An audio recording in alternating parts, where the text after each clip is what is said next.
pagi yang gelap, kota berhuni jiwa membalap. Tenang sekigara jadi saksi pertempuran abadi demi negeri ini.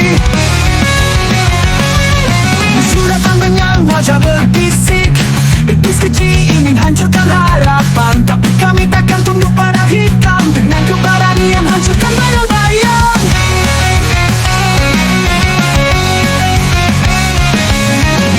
Semangat takkan pernah padam, kami berdiri di garis depan.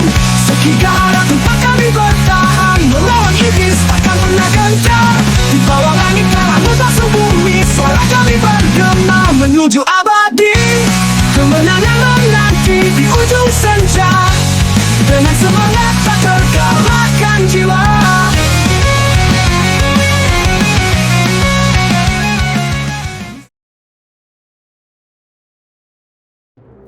Angin berhembus dengan sangat kencang.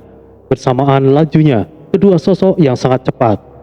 Mereka berdua bergelut dengan lincah, bergerak secepat angin dan serangan sekuat guntur yang saling bertabrakan. Keduanya saling beradu pedang, jurus, dan teknik-teknik ninja yang mereka pelajari. Mereka saling menikmati duel untuk saling mengasah kemampuan dan keterampilan. Tersirat senyuman di bibir mereka, itu adalah tanda sebuah arti kepercayaan dalam ikatan persahabatan.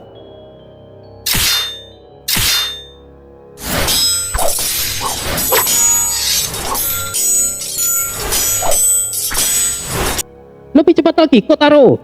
Oh, jangan menangis jika aku tidak sengaja melukaimu, Kemumaki. Percaya dirimu boleh juga, Kotaro. Kemari, tunjukkan kebolehanmu, Kotaro. Baiklah, terima ini Kemumaki. Perhatikan baik-baik, jangan sampai kau terluka terlalu serius karenanya.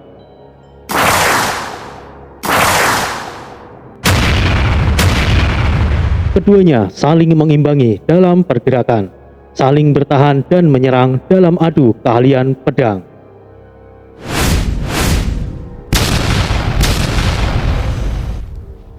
Keduanya juga beradu jurus-jurus ninja dari pukulan, tendangan, dan pergerakan jurus khas mereka yang mengedepankan kecepatan.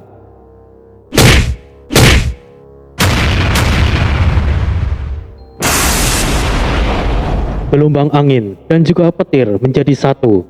Pergerakan Kotaro menjadi tidak bisa diprediksi oleh Kemumaki. Hingga akhir, Kotaro unggul dan mendaratkan serangan ke arah Kemumaki. Dalam hal teknik ninja, tidak ada yang mampu menandingi kejeniusan Kotaro dari klan Koga. Kemumaki harus menerima kekalahannya. Kau selalu unggul dalam hal ini, Kotaro. Itu tidak benar. Bagaimana kondisimu? Apakah kau terluka serius? Tanya Kotaro. Aku tidak apa-apa. Kau tidak akan keberatan, bukan? Jika di masa depan klan kita akan dipimpin oleh ninja yang lebih lemah darimu sepertiku. Kemumaki bertanya balik. Apa yang kau katakan itu? Kenapa kau mengatakan bahwa kau lebih lemah dariku? Itu tidaklah benar. Kecerdikan dan tipu muslihatmu itu dalam bertarung tidak ada yang menandinginya di klan kita ini. Lagi pula, apapun keputusan pemimpin, kita semua para ninja Koga akan mematuhinya. Balas Kotaro. Aku ingin kau menjadi wakilku saat waktunya tiba. Hanya kau satu-satunya yang bisa memberikan aku sebuah saran, Kotaro. Tentu, apapun itu, asalkan untuk kemajuan klan, aku berusaha sebaik mungkin. Ngomong-ngomong Kotaro, kau ingin istri seperti apa? Kenapa kau menanyakan hal seperti itu? Muka Kotaro langsung memerah. Ayolah, ceritakan sedikit kepada sahabatmu ini. Tidak ada yang perlu diceritakan. Mukamu memerah tahu. Pasti ada yang kau sembunyikan, bukan? Tidak ada. Ayolah. Tidak. Beberapa waktu berlalu setelah Kemumaki menjadi pemimpin klan Koga. Saat itu, ia mendapatkan bukti yang mana membuat dirinya menyesal seumur hidupnya. Kemumaki-sama, kami menemukan catatan gulungan di kediaman Kotaro. Kemumaki langsung merebut gulungan tersebut. Ia membacanya setiap tulisan yang ada di gulungan itu, yang isinya Intinya adalah bahwa selama ini Kotaro sama sekali tidak menginginkan menjadi pemimpin klan. Ia hanya ingin hidup tenang bersama adiknya Kitari. Ia sudah beberapa kali menolak untuk tidak menerima usulan pemimpin. Tapi dia tidak punya alasan untuk menolak. Pemimpin klan juga tidak pernah menyetujui permintaan Kotaro yang hendak mengundurkan diri. Jadi Kotaro terpaksa menerima posisi tersebut. Namun, di kalimat terakhir, Kotaro menyebutkan jika dirinya menjadi pemimpin klan Koga. Bukankah keputusan semuanya ada pada dirinya? Jadi dengan begitu, setelah ia dilantik menjadi pemimpin klan, ia akan langsung mengundurkan diri dan mengangkat saudaranya Temumaki untuk menjadi pemimpin klan. Tidak hanya itu saja, banyak catatan yang ada di dalam gulungan itu, yang mana semua itu mengarah untuk membela Temumaki.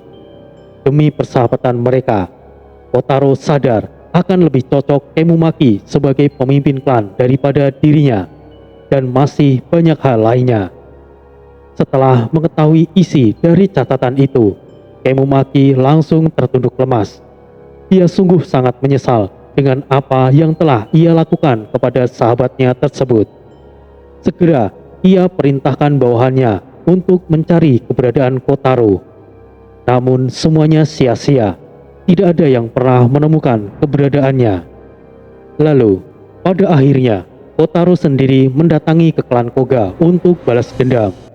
Pada saat itu, Temumaki berniat untuk menebus kesalahannya. Dia tidak keberatan harus kehilangan salah satu lengannya untuk itu. Namun, saat Temumaki bertemu dengan Kotaro, ia bukan lagi Kotaro seperti sebelumnya. Dia sama sekali tidak peduli dengan ribuan alasan Temumaki. Keinginan Kotaro hanyalah kematiannya. Semenjak hari itu, Temumaki tidak lagi memiliki perasaan. Ia benar-benar sudah tersesat. Lalu terjadilah Temumaki saat ini. Ia sangat tahu bagaimana kemampuan Kotaro. Demi lolos dari Kotaro, ia mengorbankan hampir setengah ninja Koga. Setelah kejadian itu, klan Koga kemudian pindah, dan untuk mencari kekuatan, ia melayani klan Oda. Hubungan persaudaraan dan persahabatan mereka sebenarnya sangat dekat, bahkan lebih dekat dari seorang saudara kandung sekalipun. Mereka juga rival saat berada dalam adu tanding. Keduanya saling menikmati, suka dan duka mereka rasakan bersama.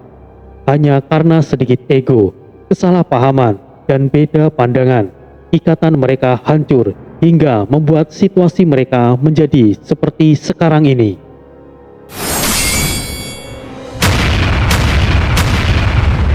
Benturan senjata mereka hingga menimbulkan percikan cahaya di masing-masing serangan. Niat membunuh yang kuat juga terpancar oleh keduanya. Sayatan demi sayatan mulai mereka dapatkan. Ini bukan lagi pertarungan seperti waktu itu lagi. Pertarungan yang menyenangkan dan saling belajar satu sama lain. Namun pertarungan yang benar-benar bisa membunuh mereka berdua.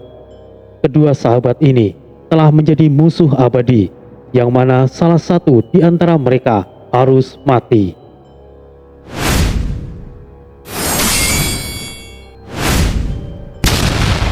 Jurus demi jurus telah mereka kerahkan.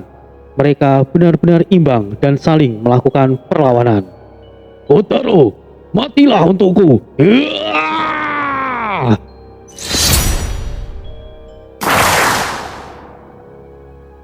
Semua serangan Temumaki dihindari dengan sempurna oleh Kotaro.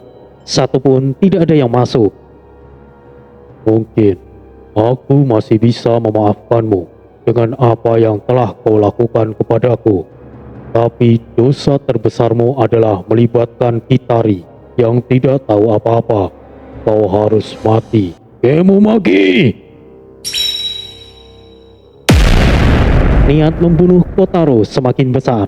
Emosinya memuncak dan energi spiritualnya naik ke tingkat yang tidak bisa lagi diimbangi oleh Temumaki.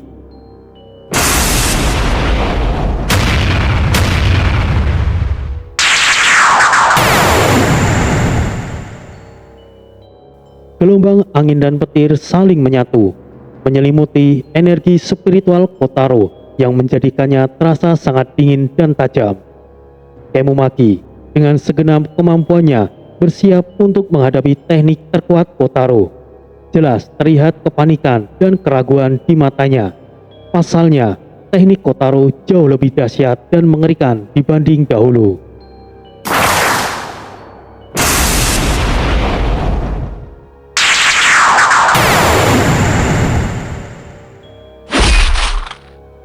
Dengan kecepatan yang luar biasa dan juga ketajaman yang kuat, pertahanan Kemumaki tidak bisa menahannya.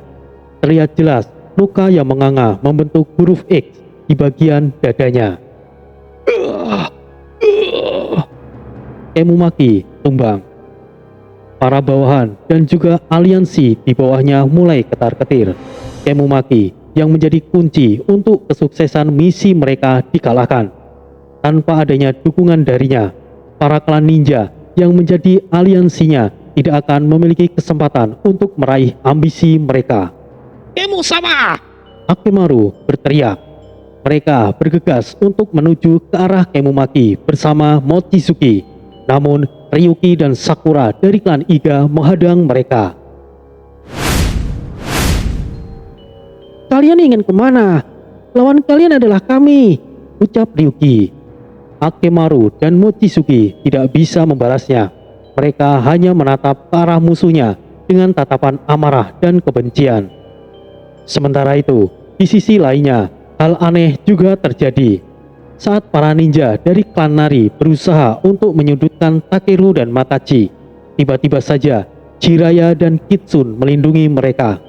Hal ini benar-benar sesuatu yang tidak pernah bisa terjadi, karena Jiraiya dan Kitsune adalah salah satu dewa yang menjalin kontrak dengan Hito dan Aya.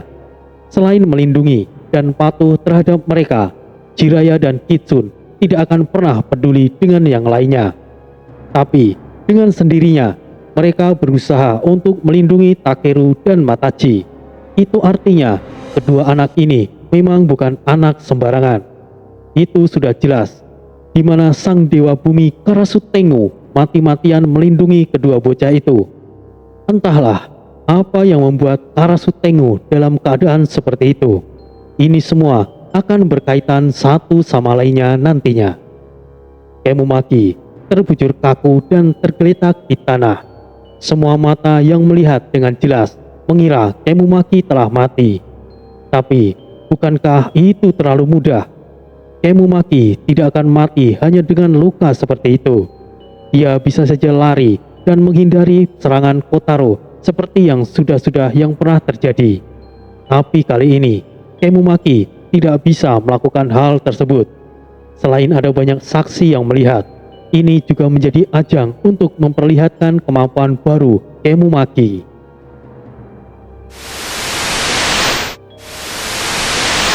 Cahaya gelap keluar dari tubuh Kemumaki secara perlahan. Ia tiba-tiba bangkit. Luka di dadanya juga menghilang ditelan kegelapan. Sorot matanya menjadi merah menyala. Niat membunuhnya juga meningkat berkali-kali lipat.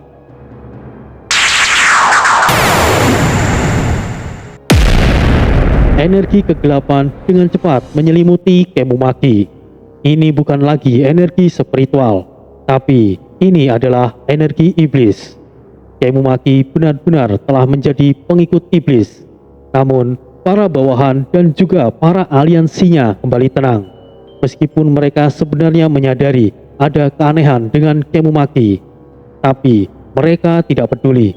Asalkan mereka bisa lolos dari situasi ini, memanfaatkan Kemumaki yang telah menjadi iblis tidak jadi soal untuk mereka.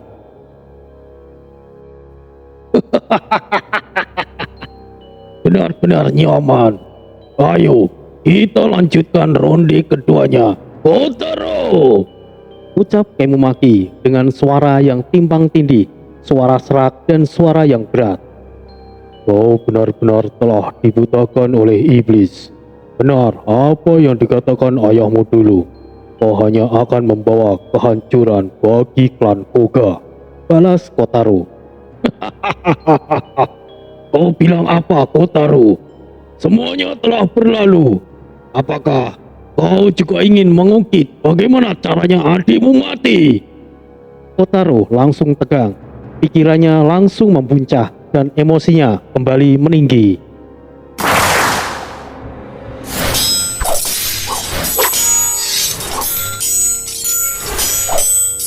Pukulan demi pukulan dilayangkan. Kini kecepatan Kotaro sudah bisa diimbangi oleh Kemumaki. Pertempuran keduanya kini menjadi sengit. Tidak lagi bisa dipastikan siapa yang akan menjadi pemenangnya. Sementara itu, pertarungan antar samurai pihak Hidekatsu dan Hanbei serta Kojiro memiliki keunggulan di pihak Hidekatsu. Kabut beracun yang disebarkan oleh Hoshin Seito cukup mempengaruhi prajurit Hanbei dan Kojiro. Untung saja Katakura yang mantan seorang kapten Hoshin Seito sudah familiar dengan teknik kabut beracun tersebut. Racun dalam kabut tersebut tidaklah mematikan, akan tetapi memang cukup mengganggu konsentrasi para prajurit. Dengan penjelasan yang cukup masuk akal yang dipaparkan oleh Katakura kepada Kojiro dan Hanbei, akhirnya Kojiro berikan kepercayaan padanya. Katakura memisahkan diri bersama dengan 1000 prajurit Kaminari. Mereka bergerak diam-diam, mengumpulkan daun-daun kering dan ranting dalam jumlah yang banyak. Kemudian membakarnya sesuai dengan arah angin kemana membawa kabut beracun itu menyebar. Tentu saja, sebelum membakarnya, Katakura memerintahkan prajurit Kaminari untuk menuangkan cairan khusus, yaitu getah pohon, yang mana itu adalah penawar racun tersebut. Alhasil, tindakan Katakura tersebut berhasil menetralisir racun yang menyelimuti kota Toyotomi. Kojiro-san, sepertinya Katakura berhasil. Ya, sebetulnya aku masih belum bisa mempercayainya. Tapi tindakannya kali ini telah merubah penilaianku terhadapnya. Namun, pasukan Hidekatsu tidak bisa dianggap remeh. Mereka adalah pasukan kuat yang sepertinya sengaja dipersiapkan untuk situasi seperti saat ini, balas Kojiro. Kau benar, pasukan Hidekatsu adalah prajurit penjaga istana. Itu seharusnya prajurit khusus untuk melindungi Hideyoshi sama. Tidak pernah aku bayangkan bahwa pasukan ini sekarang digunakan untuk melakukan kudeta. Lalu, bagaimana dengan keamanan Hideyoshi sama? Kojiro terbelalak mendengar kenyataan itu. Tidak perlu khawatir soal itu, Kojiro-san. Bukankah Masamune-san sekarang ada di camp Hideyoshi bersama dengan yang lainnya? Tapi itu tetap saja tidak mengurangi kekhawatiranku. Itu benar. Tapi si harimau merah juga ada di sana. Dan juga Tori-san berserta rekan-rekannya telah berkumpul. Dengan begitu saja, keamanan Hideyoshi sama sudah jelas terjamin. Adanya mereka, ribuan pasukan yang di bawah Hidekatsu, tidak ada lagi artinya. Si harimau merah, Takeda Shingen. Jika begitu, aku rasa bisa lega. Kini kita bisa fokus untuk bertahan di kota ini. Ya, itu benar, Kojiro-san. Hidekatsu tidak akan pernah bisa menembus pertahanan kota Toyotomi. Dia lebih tahu dari siapapun. Maka dari itu, kabut beracun sebelumnya yang ia butuhkan, tapi sekarang tidak ada kabut beracun. Aku rasa sekarang Hidekatsu dalam keadaan frustasi. Seperti yang dikatakan oleh Hanbei, Hidekatsu terpaksa menghentikan serangan. Akan buruk baginya jika ia memaksa untuk menerobos lebih dalam ke kota. Pada akhirnya, Hidekatsu menarik mundur pasukannya dan kembali di perkemahan Hideyoshi. Ia lebih memilih untuk membunuh langsung Hideyoshi. Dengan begitu, kota Toyotomi akan dengan sendirinya bisa ia dapatkan. Mundur, kita kembali ke perkemahan. Kita penggal langsung Hideyoshi, seru Hidekatsu. Klan Koga sialan, mereka benar-benar tidak bisa diandalkan. Tapi sekarang para ninja penduduk setiap klan ada di kota ini.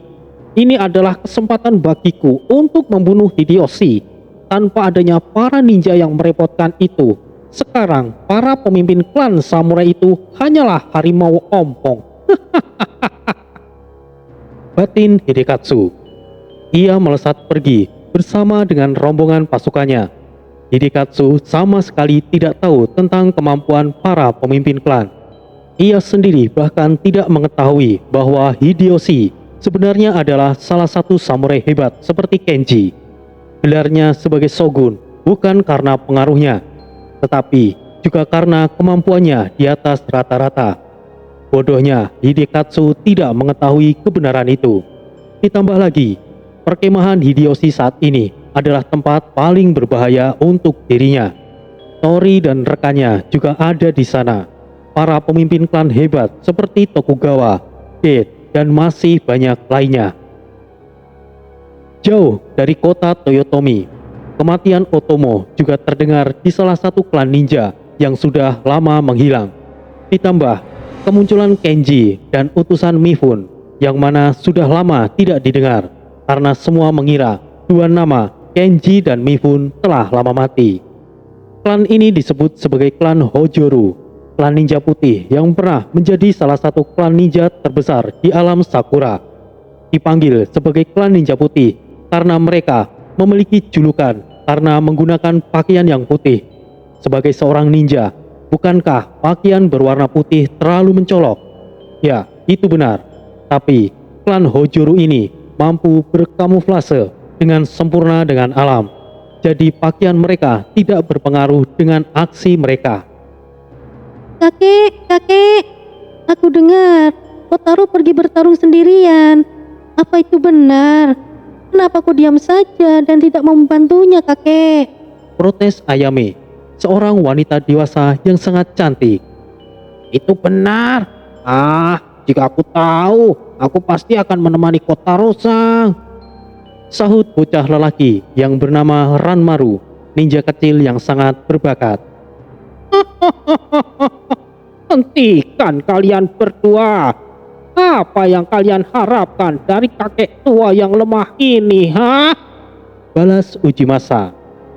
Kakek, jika kau berkata begitu, aku bersumpah kakek tidak akan pernah lagi bisa menggunakan Hoku. Sahut Ayame. Hoku adalah senjata tombak dengan mata pisau yang memiliki 4 sudut. Pusaka ini juga sangat berat. Hanya mereka yang ditakdirkan yang bisa menggunakannya. Baiklah, jika kalian bisa membawa kemari Hoku yang disimpan di gudang senjata, maka Hoku jadi milik siapa yang akan bisa mengangkatnya. Oh iya, sekaligus akan menjadi pemimpin klan ini. Ucap Ujimasa. Ranmaru yang bisa mencabut pohon sebesar rumah saja bahkan tidak bisa menggeser Hoku. Apalagi aku yang perempuan, kek. Jika kakek tidak mau pergi, maka kami berdua akan menyusul Kotaro. Tegas Ayame. Oh, kalian ini. Kakek kembali dari medan perang Sekigahara karena ada kepentingan juga. Bukannya kakek itu mau menyusul Kotaro, tapi dia ada tugas yang harus dia selesaikan sendiri.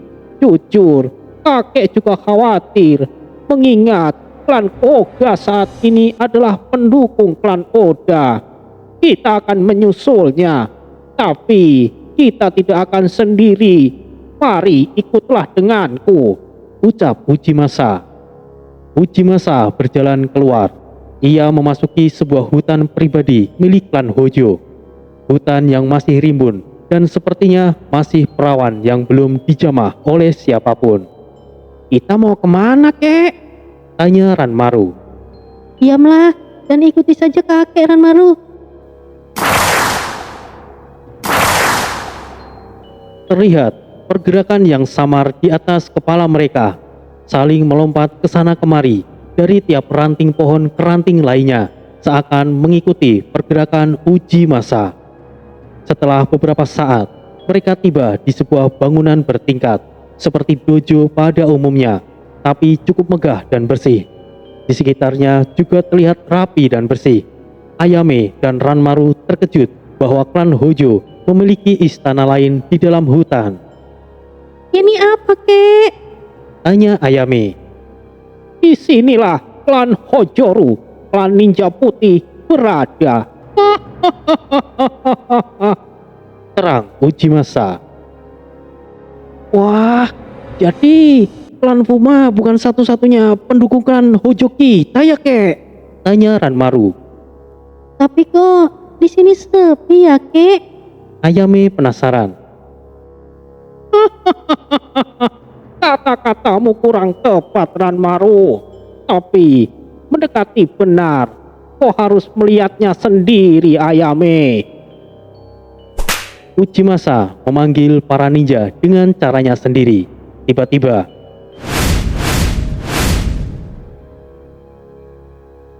ratusan ninja putih berkumpul dan langsung menunduk hormat di hadapan Ujimasa. Selamat datang kembali, pemimpin.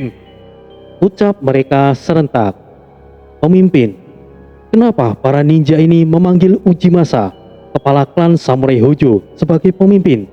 Sebenarnya, siapa Ujimasa ini? Kakek, maksudnya ini maksudnya apa? Tanya Ayame. Tunggulah sebentar. Kau akan paham, cucuku. Balas Ujimasa, kemudian lenyap seketika. Ranmaru hanya terkagum melihat situasi di sekitarnya. Dia benar-benar terkejut. Ada klan ninja tersembunyi selain klan Fuma.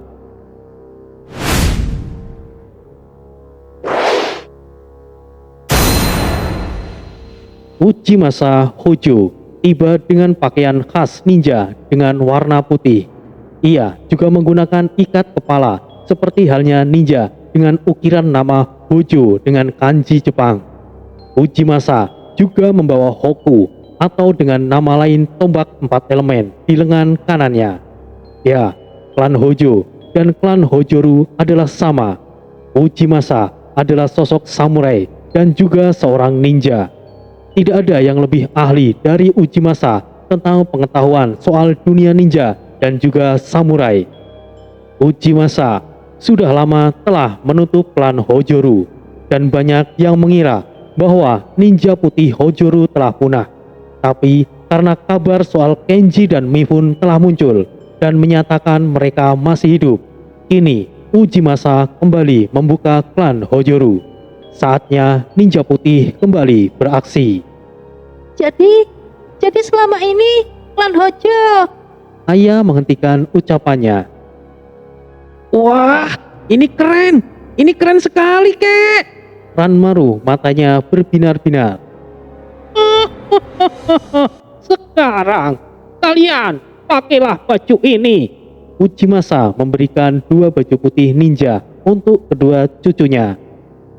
Kami harus memakai ini, Kek. Tanya Ayame. Oh, jadi kau tidak ikut untuk menyusul Kotaro? Ikut, Kek.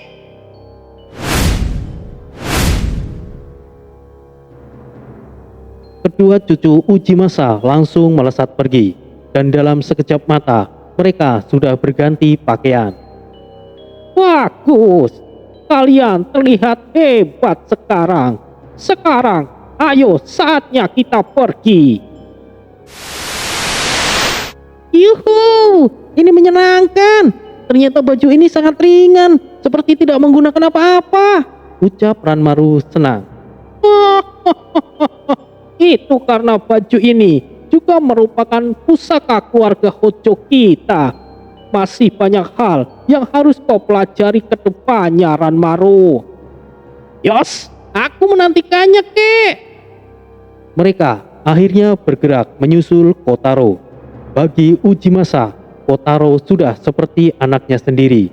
Kotaro Fuma bisa mendirikan klan Fuma itu karena pengetahuan dan juga biaya yang disediakan oleh Ujimasa.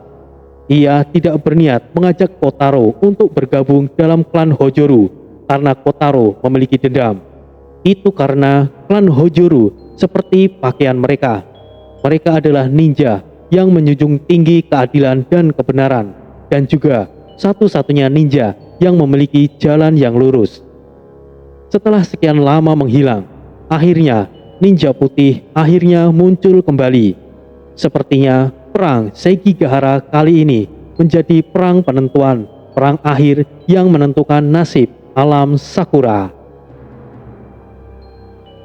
Di lokasi perkemahan besar Toyotomi yang berada di pinggiran daratan Aokigahara, sebagai pemimpin di masing-masing klan masih ada di sana.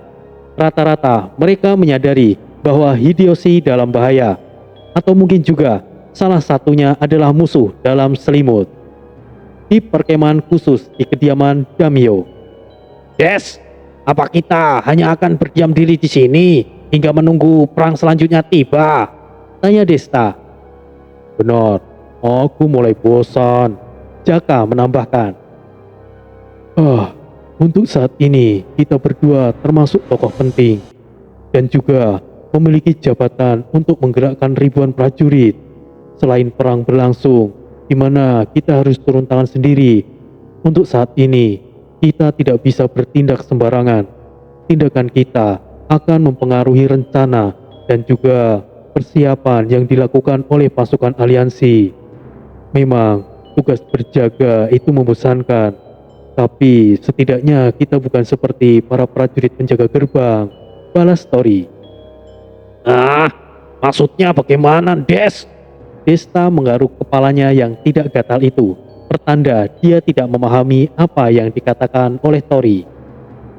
Mas Desta, maksud Tori itu kita memiliki tanggung jawab kita sendiri, sebagaimana peran kita yang kita mainkan saat ini. Jenderal 3000 bertugas untuk mengarahkan para Jenderal 1000 dan menerima informasi terkait situasi yang bersangkutan. Kau tidak bisa bertindak keluyuran semaumu. Jika itu kau lakukan, maka ada kemungkinan informasi atau perintah akan terhambat, dan itu bisa berakibat fatal seandainya ada perintah yang penting dan kau tidak ada di tempat. Jelas Jaka. Bukankah jika hanya informasi dan perintah bisa langsung diberikan kepada mereka yang bersangkutan, kenapa harus ribet? Betul. Ini bukan perkara ribet atau tidak, tetapi lebih menjaga informasi tersebut. Dalam suatu klan, tidak semuanya memiliki pemikiran yang sama. Hanya kepada mereka yang bisa dipercayai saja untuk menerima informasi tersebut. Dan di sini juga menerapkan budaya Jepang yang kental. Coba pikirkan, apakah pantas jika anak buahmu langsung menyampaikan informasi penting kepada Daimyo, atau mungkin langsung ke Shogun? Sekarang kita bersantai saja dulu. Sebentar lagi akan ada pertunjukan yang cukup menarik. Jelas Tori. Ya, meskipun aku memang bosan, tapi mau bagaimana lagi? Kita butuh mereka untuk menghadapi Iblis Oda. Lalu, pertunjukan apa yang kau maksud itu, Tori?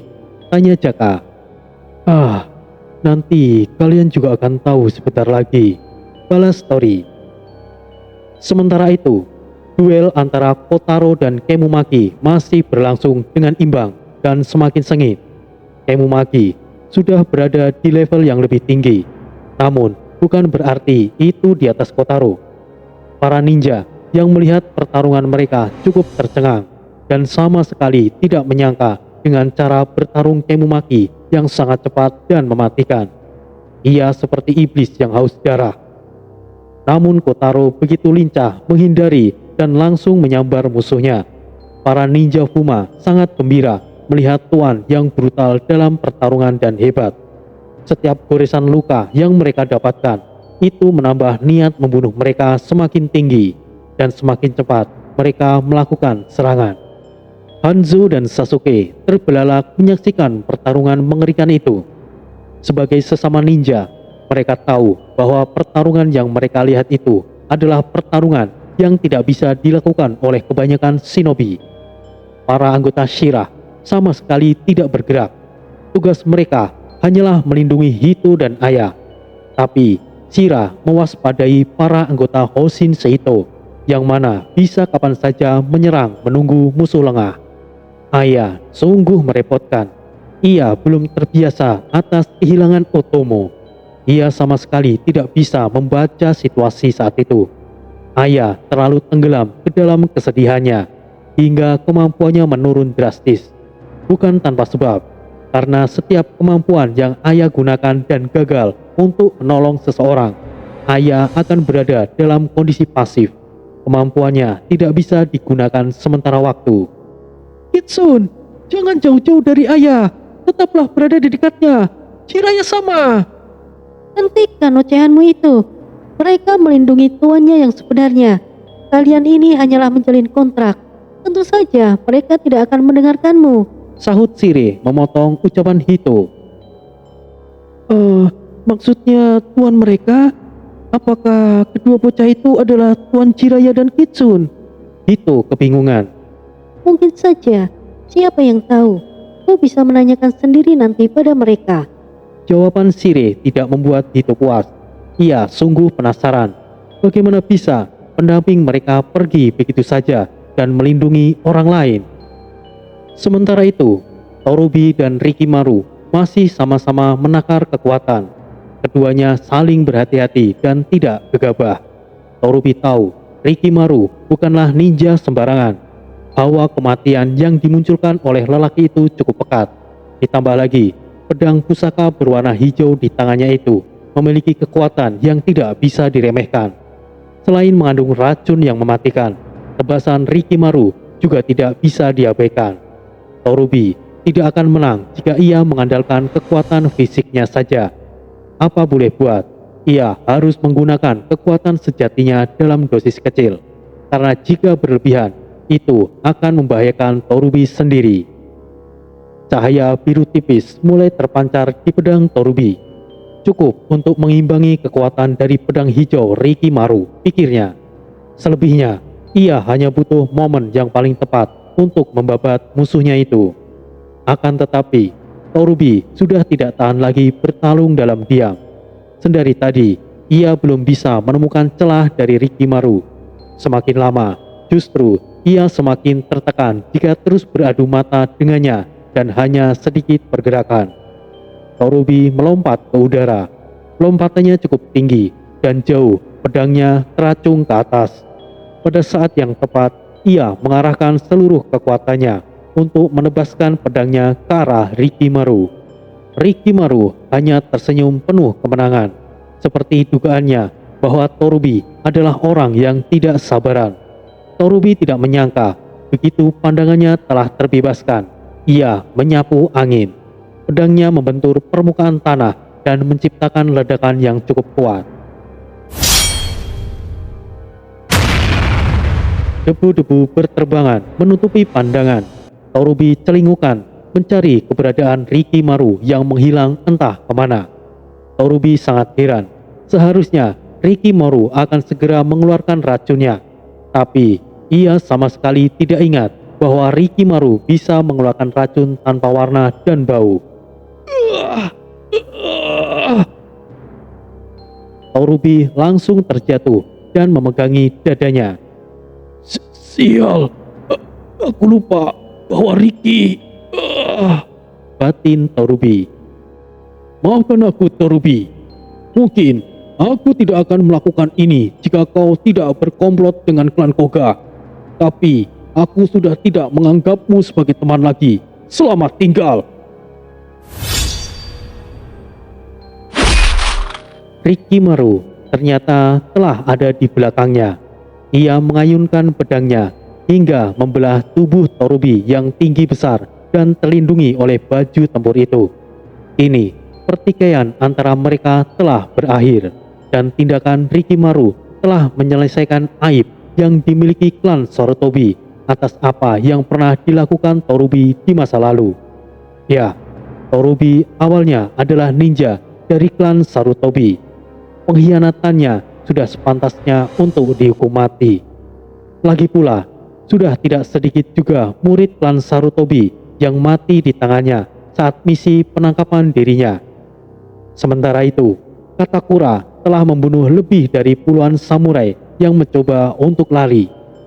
Orang-orang kota Toyotomi yang dikumpulkan di sana masih belum berani beranjak. Mereka lebih memilih untuk diam, menunggu dan pasrah. Tetapi Katakura dengan ketelatenannya meyakinkan para penduduk kota, hingga akhirnya semuanya bisa dievakuasi dengan lancar. Setelah membunuh Torubi, Rikimaru kembali ke sisi Sasuke. Melihat reaksi Rikimaru yang baru saja tiba, Sasuke tidak mengatakan apapun karena ia tahu Rikimaru telah melakukannya. Jadi tidak perlu baginya untuk mengatakannya. Kemudian beberapa saat berlalu, lambat laun jumlah anggota ninja Koga dan aliansinya semakin menipis. Mereka semakin merasa terpojok. Kabur adalah jalan terbaik. Tetapi mereka tidak tahu bahwa klan Tsurugi tidak akan membiarkan itu terjadi. Para ninja Tenchu yang dari awal sudah kehilangan pemimpin mereka Yoshimitsu karena situasi mulai tidak menguntungkan, mereka mulai mundur.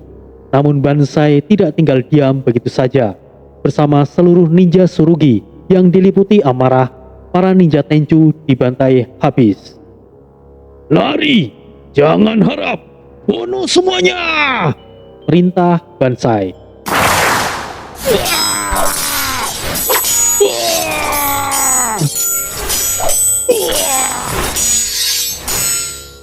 Pembantaian pun terjadi.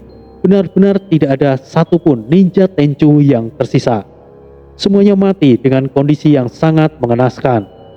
Setelah itu, Banzai berjalan menemui Kenji yang sedang bersama Sasuke dan Rikimaru. Semua mata memandang ke arah Banzai karena melihat dirinya yang telah berlumuran darah musuh. Torubi, cepat bersihkan tubuhmu.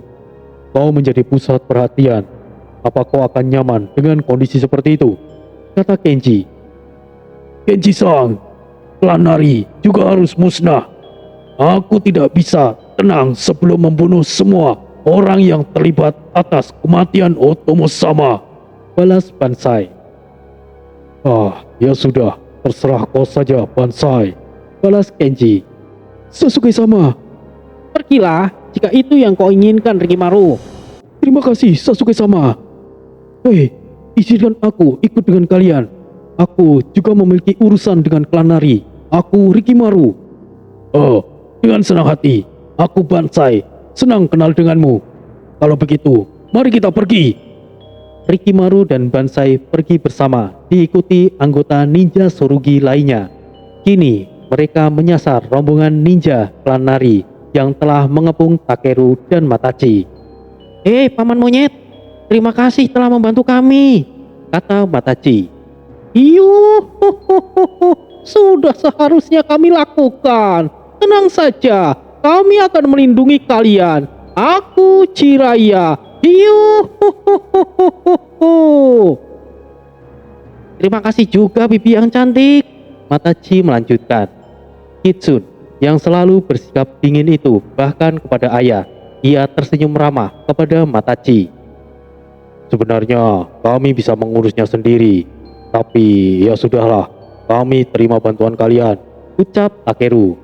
Jiraiya dan Kitsune menunduk hormat kepadanya, dan hal itu membuat Takeru kebingungan.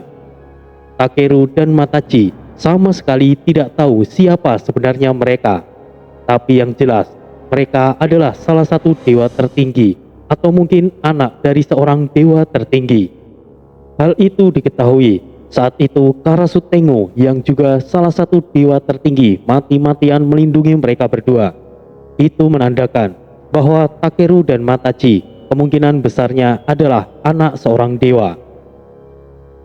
Jiraiya dan Kitsune melindungi mereka dengan baik. Takeru dan Matachi dalam keadaan yang aman. Para ninja dari klan Nari tidak bisa berbuat apa-apa dengan kombinasi antara Jiraiya dan Kitsune. Jiraiya ini memang sejenis monyet, akan tetapi lebih mirip gorila.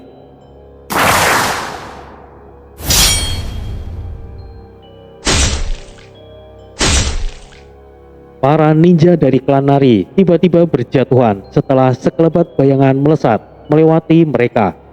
Banzai dan Rikimaru lah pelakunya, beserta para ninja Tsurugi lainnya. Serahkan sisanya di sini pada kami, ucap Rikimaru. Jiraiya hanya mengacungkan kedua jempolnya sambil menari-nari seperti yang biasa ia lakukan. Kalian berdua mundurlah ke tempat yang lebih aman. Ini bukan permasalahan kalian. Mohon jangan sampai terlibat. Ucap Kitsun dengan nada yang lembut. Bibi cantik memang baik. Terima kasih telah membantu kami, balas Matachi. Kitsun tersenyum sambil menundukkan sedikit kepalanya. Kemudian Bansai mendekati kedua bocah itu. Matachi-san, bolehkah aku meminjam pedang yang ada di tanganmu itu sebentar? Pinta Bansai. Oh, silahkan Bansai-san. Lagi pula, ini juga bukan punya aku. Balas Matachi sambil menyodorkan pedang Bakuhatsu kepada Bansai. Bansai menahan semampunya. Padahal ia juga sudah menggunakan sarung tangan khusus. Tapi tetap saja ia masih bisa merasakan ledakan dari pedang Bakuhatsu. Oh, tidak apa-apa Bansai-san. Tanya Matachi. Tidak apa-apa, Matachi-san. Terima kasih. Aku pinjam dulu pedang ini. Bansai langsung melesat pergi. Pakailah semaumu. Itu juga bukan milikku Bansai-san. Balas Matachi. Hei Matachi, kita akan pergi dari sini. Tugas kita sudah selesai. Kita hanya perlu menemui kepala desa dan menunjukkan pedang besar ini, Kata Takeru. Kita pergi? Sekarang? Tanya Matachi. Ya, sekarang. Tapi... Ini bukan masalah kita, Matachi. Kita harus segera kembali. Penduduk desa juga menunggu kita. Baiklah jika begitu. Padahal lagi seru. Paman Monyet, Bibi cantik, kami akan pulang. Semoga kita bisa bertemu lagi nanti. Matachi melambai ke arah mereka dan berlalu pergi. Jiraiya dan Kitsun menundukkan kepalanya dan tersenyum melihat kepergian Takeru dan Matachi. Jika bukan karena kontrak antara Hito dan Ayah, mungkin Jiraiya dan Kitsun akan mengikuti mereka. Setelah memastikan mereka cukup jauh, Jiraiya dan Kitsun kembali ke sisi tuan mereka. Jiraiya sama. Siapa mereka hingga kalian berdua melindunginya seperti itu? Tanya Hito. Yuhuhuhu. Maaf Hito, kami tidak bermaksud mengabaikan kalian. Tapi kami harus melindungi mereka, itu wajib. Karena mereka berdua adalah keturunan dewa tertinggi, Ame no Hohi. Entah kenapa mereka berdua ada di sini, tapi aku rasa mereka ditempatkan di sini karena sedang disembunyikan. Jelas Jiraiya. Ame Nohoi. Jangan-jangan. Iya, Ame no Hohi dan Ame no Ochi adalah anak dari Amaterasu. Dengan kata lain, kedua bocah itu adalah cucu Amaterasu. Pasti ada maksud yang tidak diketahui. Bagaimana bisa cucu Amaterasu bisa ada di dunia kecil ini? Mungkin bahkan kedua bocah itu juga tidak tahu yang sebenarnya. Sahut Ayah. Ayasa. Jadi, jika memang mereka adalah cucu Amaterasu, itu berarti di dunia kita berada, bahkan Amaterasu sekalipun tidak bisa melindungi mereka. Apakah ada sesuatu yang tidak kita ketahui di alam yang bersebelahan dengan dunia kita? Apa mungkin para dewa saat ini juga dalam keadaan berperang? Jangan-jangan menghilangnya Karasutengo.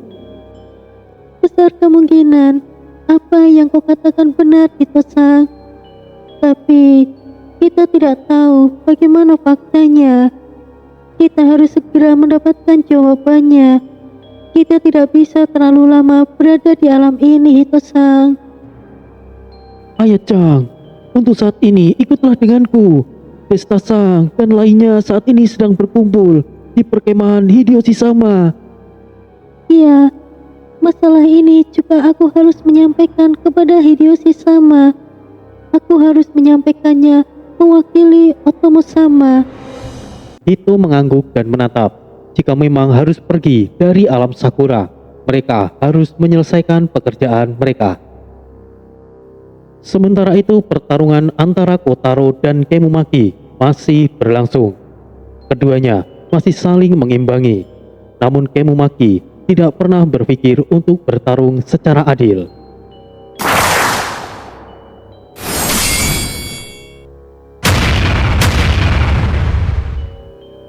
Kotaro dengan sigap menahan serangan dadakan dari dua sosok yang tidak dikenal.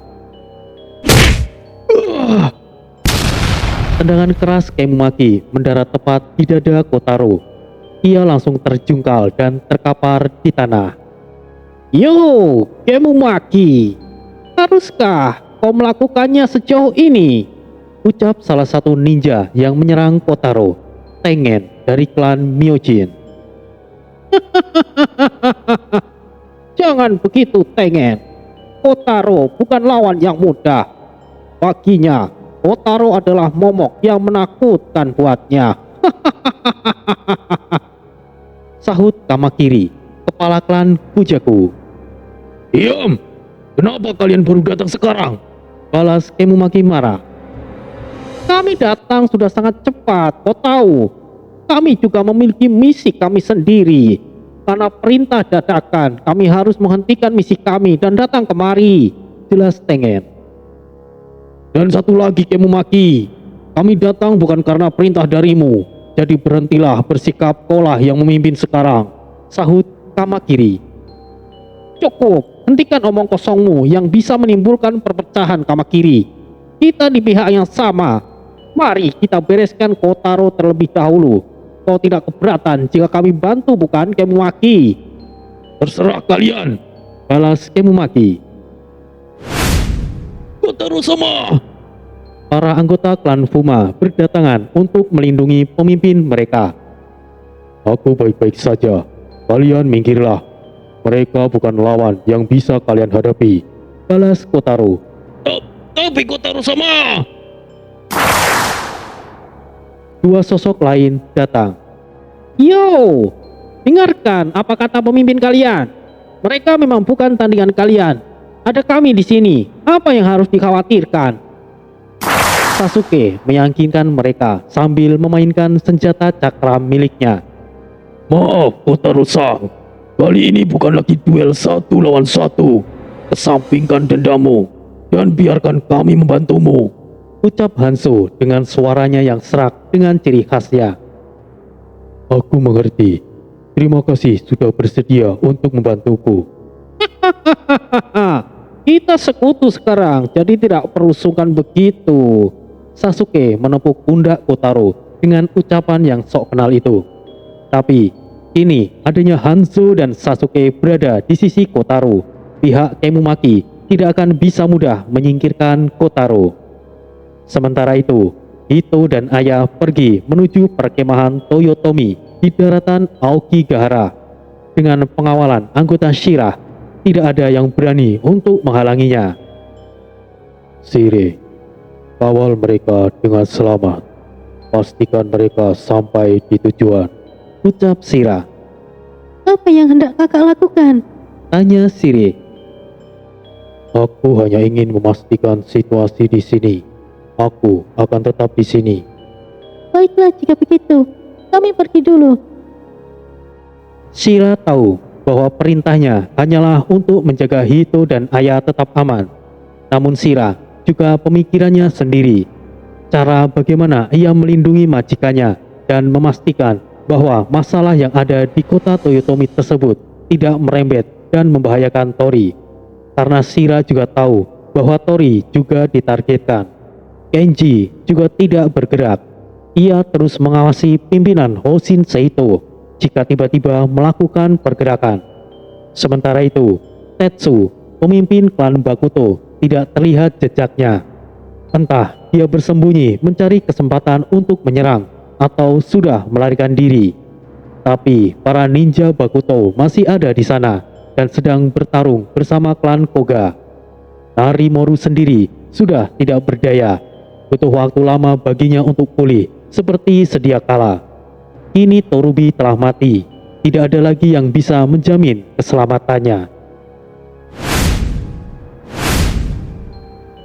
Para ninja Tsurugi telah mengepung Narimoru. Beberapa ninja Nari melindunginya, mengitarinya, dan menjadi benteng terakhir bagi Narimoru. Apakah kalian tidak punya malu mengepung musuh dalam keadaan terluka seperti ini? Ucap Narimoru. Tutup mulut kotormu itu. Bukankah kau yang tidak tahu malu? Apakah kau sudah melupakan tindakanmu yang telah mengeroyok Otomo Sama? Dan dengan tidak tahu malunya kau menyerangnya dari belakang. Ucap salah satu ninja Tsurugi yang menjadi saksi kejadian saat itu. Woi, aku terpaksa melakukannya. Bertindak karena keadaan. Lagi pula, Otomo mati bukan karena seranganku. Narimoru berusaha untuk mengelak. Baiklah, aku tinggal menusuk pedang ini dan melalui punggungmu hingga tembus ke perutmu. Dengan begitu, dendam Otomo Sama impas. Tidak perlu banyak lagi korban. Menyerahlah, Narimoru. Tegas Bansai. Menusukku dengan bakuhatsu. Sial, bukankah itu sama saja mereka ingin aku mati? Batin Narimoru. Mari kita buat kesepakatan. Tawar Narimoru. Situasimu saat ini bukanlah waktu yang tepat untuk tawar-menawar. Kau memiliki hutang yang harus kau bayar dari klan Tsurugi. Tapi, apa kau lupa jika hutangmu tidak hanya kepada mereka saja?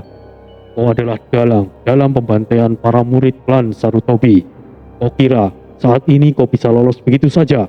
Sahut Rikimaru.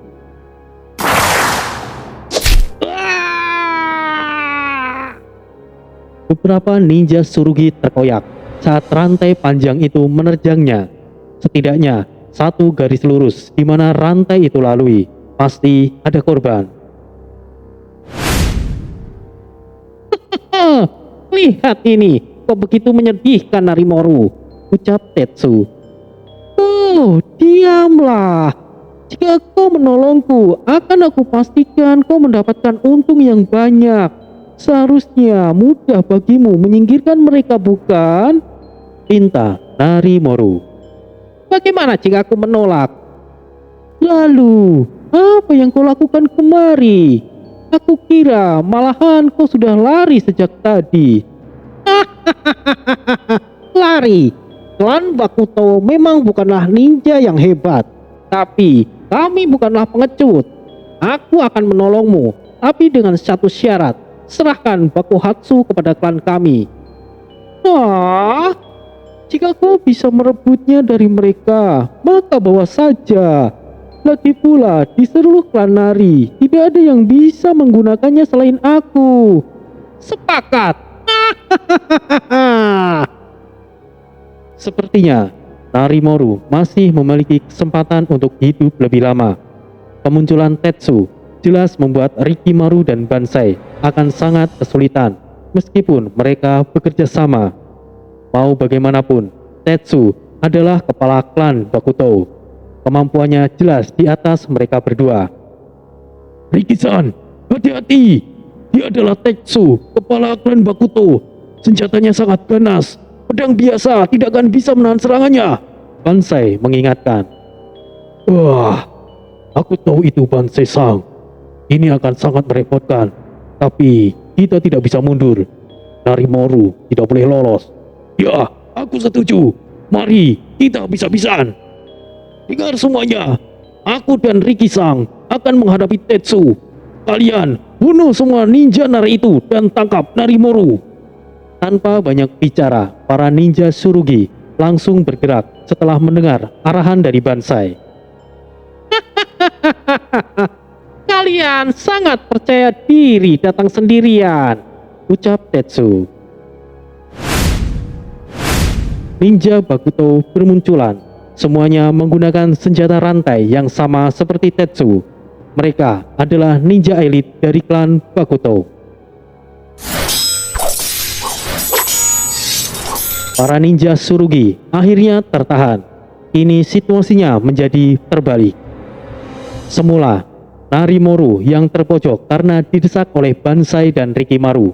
Akan tetapi kemunculan Tetsu merubah segalanya. Bansai-san, seberapa yakin kau bisa menandingi Tetsu? Bisik Rikimaru. Aku tidak yakin, Riki-san. Tapi jika aku habis-habisan, aku rasa aku bisa menahannya untuk beberapa waktu. Bagaimana denganmu? Tanya Bansai balik. Tetsu masihlah seorang kepala klan. Mengalahkannya akan sangat sulit jika begitu. Aku juga tidak punya kepercayaan diri untuk bisa melawannya. Aku ahli dalam teknik racun, jadi akan tidak cocok jika melawannya. Baiklah, begini saja. Aku akan menahan Tetsu sebentar, lalu gunakan waktu itu untuk menghabisi Narimoru. Aku serahkan ia padamu, Riki-san. Baiklah, jika begitu, akan aku selesaikan secepat mungkin dan akan membantumu melawan Tetsu. Bansai mengangguk. Dia langsung fokus kepada Tetsu. Hoi, hoi, apa yang kalian rencanakan? Jangan kira kalian akan kabur begitu saja. Kabur darimu? Lelucon apa yang dikatakan kepala klan Bakuto? Untuk apa kami lari? Karena kau juga salah satu target kami. Tidak perlu bersusah payah bagi kami untuk mencarimu, Balas Bansai.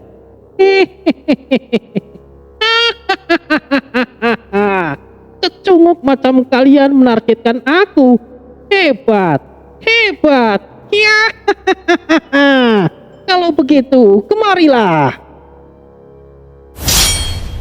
Bansai langsung mengeluarkan kemampuan terbaiknya dan menyerang Tetsu. Semua pergerakan Bansai dengan mudahnya dibaca oleh Tetsu. Sambil tertawa meremehkan, Tetsu menghindari segala serangan dan menangkis pukulan mematikan Bansai seperti sedang bermain-main. Akan tetapi, memang itulah yang diharapkan oleh Bansai. Tetsu jadi bisa teralihkan perhatiannya dan membuat pertahanan Narimoru terbuka lebar. Saat itulah Rikimaru bergerak diam-diam. Bisa-bisanya dia main-main di saat seperti ini. Tetsu cukup kuat. Sayangnya dia itu dungu. Ingin mengambil Bakuhatsu milikku. Dasar mimpi. Tidak ada yang bisa menggunakannya selain aku. Saat aku pulih, tidak ada yang perlu ditakutkan oleh klan Bakuto. Sementara aku akan merendah untuk keselamatanku.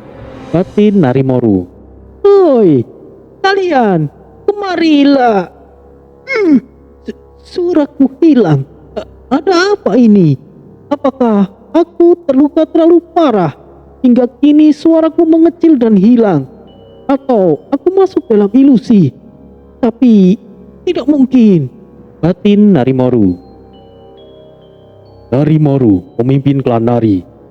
Pada akhirnya, tiba waktunya aku bisa membalaskan dendam saudara-saudaraku yang telah kau bantai. Narimoru terkejut melihat Rikimaru sudah ada di hadapannya tanpa disadari oleh para ninja Nari lainnya. Narimoru sangat terkejut, namun dia sama sekali tidak bisa mengeluarkan suara. Mulutnya terbuka seperti sedang mengatakan sesuatu, tapi tanpa keluar suara sedikit pun. Ini adalah teknik khusus yang dimiliki oleh Rikimaru. Siapapun yang ditargetkan tidak akan pernah bisa lolos darinya. Salah satu teknik racun terkuat yang dimiliki oleh Rikimaru, yang mana menjadikan dirinya salah satu dari 8 ninja terhebat. Terima kasih sudah menonton. Semoga semuanya selalu dalam keadaan sehat. Ditunggu kisah selanjutnya. Wassalamualaikum warahmatullahi wabarakatuh.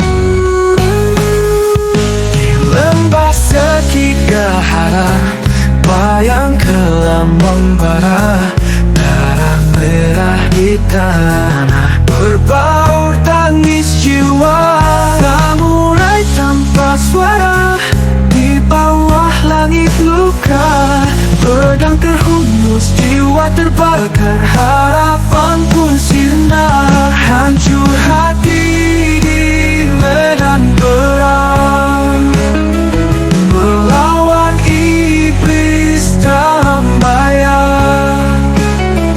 Sekigahara, darah yang mengalir, tangisan tak terdengar, nyawa pun berakhir. Kegelapan menyelimuti, langit kelam terselimuti, iblis tertawa menerkam tanpa ampun lagi. Para pejuang gugur satu persatu dalam cengkeraman maut mereka.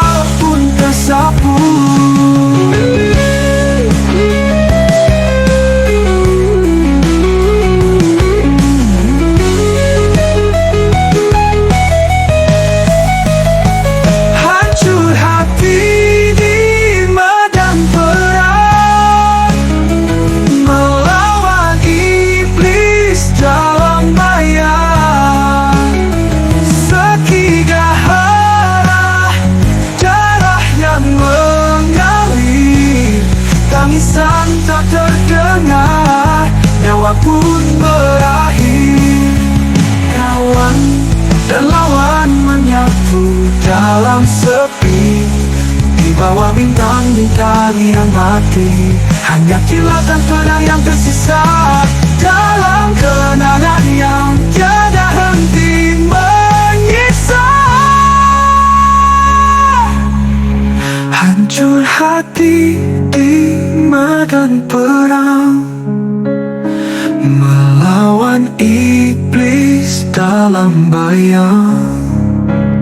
Segiga hara, darah yang mengalir, tangisan tak terdengar, nyawa pun